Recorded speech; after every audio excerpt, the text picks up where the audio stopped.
Hello বন্ধুরা, কেমন আছো তোমরা? আশা করছি অনেক ভালো আছো। তো আজকের ভিডিও আমি তোমাদের মধ্যে কথা বলবো Swami Vivekananda merit cum scholarship সম্বন্ধে।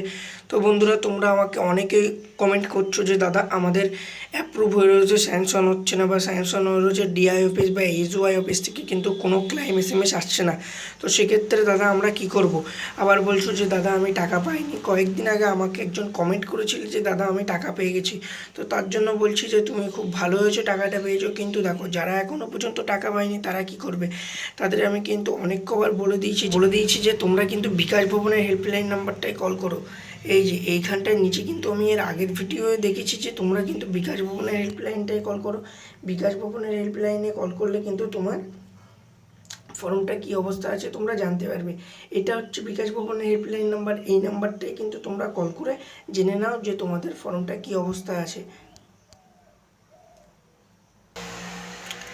এরপরে বন্ধুরা একটু বলবো যে তোমাদের যাদের এখনও পর্যন্ত টাকা পাওনি তারা নিশ্চিন্তায় থাকতে পারো। খুব শীঘ্রই ফান্ডটা কিন্তু অতিরিক্তভাবে অ্যাভেলেবেল করে দিচ্ছে। তো তোমরা কিন্তু খুব শীঘ্রই টাকাটা পেয়ে যাবে। তো তোমাদের কোনো চিন্তা করার কারণে তুমি খুব শীঘ্রটাই টাকা পেয়ে যাবে। কিন্তু যারা এখনও পর্যন্ত অ্যাপ্রুভ থেকে স্যাংশন হয়েছে, তার মানে ভাবো তোমাদের কাজটা কিন্তু আবার চালু হয়েছে। হ্যাঁ, তাহলে এইবারে স্যাংশন হয়েছে, এরপরে তুমি যদি স্কুলে পড়ো তাহলে তোমার ডিআই অফিস থেকে, আর যদি তুমি কলেজে পড়ো তাহলে তোমার এইচওয়াই অফিস থেকে কিন্তু ক্লাইম এসএমএস এসে তুমি টাকাটা খুব শীঘ্রই পেয়ে যাবে। তো তোমার কোনো চিন্তা করার কারণ নেই, তুমি টাকাটা খুব শীঘ্রই পাবে। টাকাটা কিন্তু ফান্ড যখন অ্যাভেলেবেল করে দিয়েছে কয়েকদিন আগে থেকে, তখন থেকে কিন্তু সবাই টাকা আস্তে আস্তে পেয়ে যাচ্ছে, তোমরাও পেয়ে যাবে। আর তোমরা আমাকে কমেন্ট করছো যে দাদা আমি টাকা পাইনি। তুমি খুব শীঘ্রই টাকাটা পাবে, চিন্তা করার কোনো কারণ নেই। তোমাদের কিন্তু ফান্ডটা অ্যাভেলেবেল করে দিচ্ছে। তো তোমাদের একটাই কথা বলবো যে তোমরা কিন্তু বিকাশ ভবনের হেল্পলাইন নাম্বারটা একবার কল করে জেনে নাও তোমাদের ফর্মটা কোথায় রয়েছে। কি ডিআই অফিসে ফরওয়ার্ড হয়ে গেছে বা এইচওয়াই অফিসে ফরওয়ার্ড হয়ে গেছে, সেটা কিন্তু তোমরা ফোন করে জেনে নাও।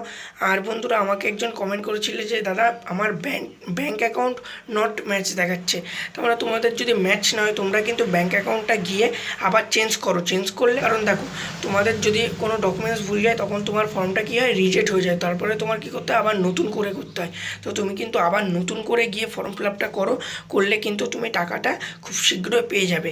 ঠিক আছে? আর বন্ধুরা বলে রাখি, তোমরা কিন্তু খুব শীঘ্রই পাচ্ছ টাকাটা, কারণ তোমরা খুব তাড়াতাড়ি কিন্তু পরবর্তী ক্লাসে উঠে যাবে। আর পরবর্তী ক্লাসে উঠলে কিন্তু আবার ফর্মটা রিনিউয়াল